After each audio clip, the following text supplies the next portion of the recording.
وإذ أوحيت إلى الحواريين أن آمنوا بي وبرسولي قالوا آمنا واشهد بأننا مسلمون إذ قال الحواريون يا عيسى ابن مريم هل يستطيع ربك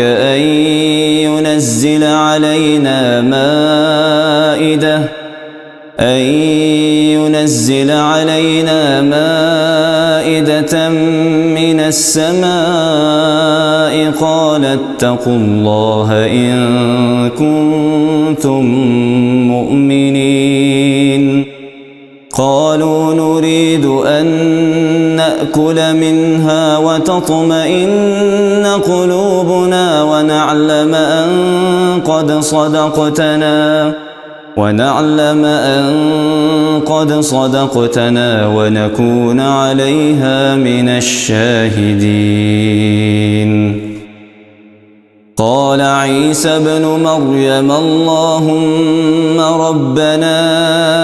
أنزل علينا مائدة من السماء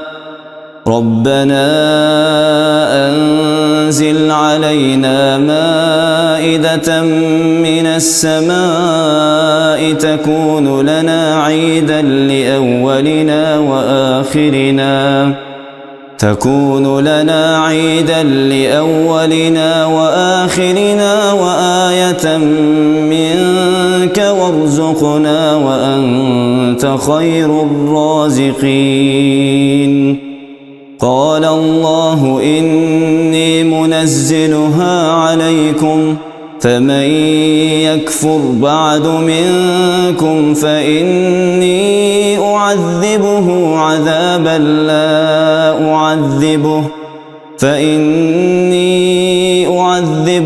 عذابا لا أعذبه أحدا من العالمين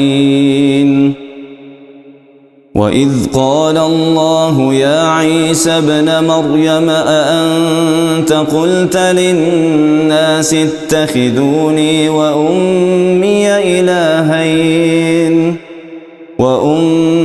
إلهين من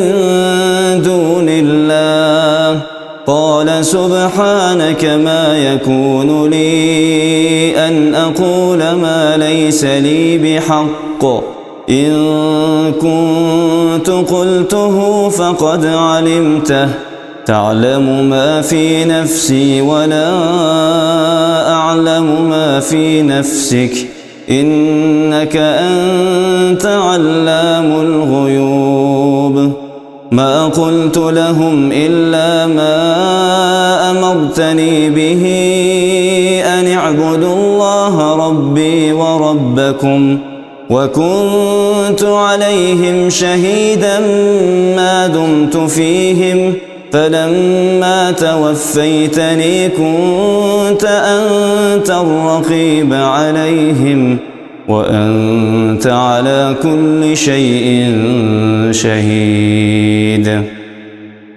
إن تعذبهم فإنهم عبادك وإن تغفر لهم فإنك أنت العزيز الحكيم قال الله هذا يوم ينفع الصادقين صدقهم لهم جنات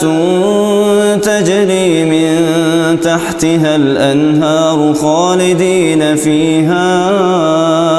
أبدا رضي الله عنهم ورضوا عنه ذلك الفوز العظيم لله ملك السماوات والأرض وما فيهن وهو على كل شيء قدير الله أكبر.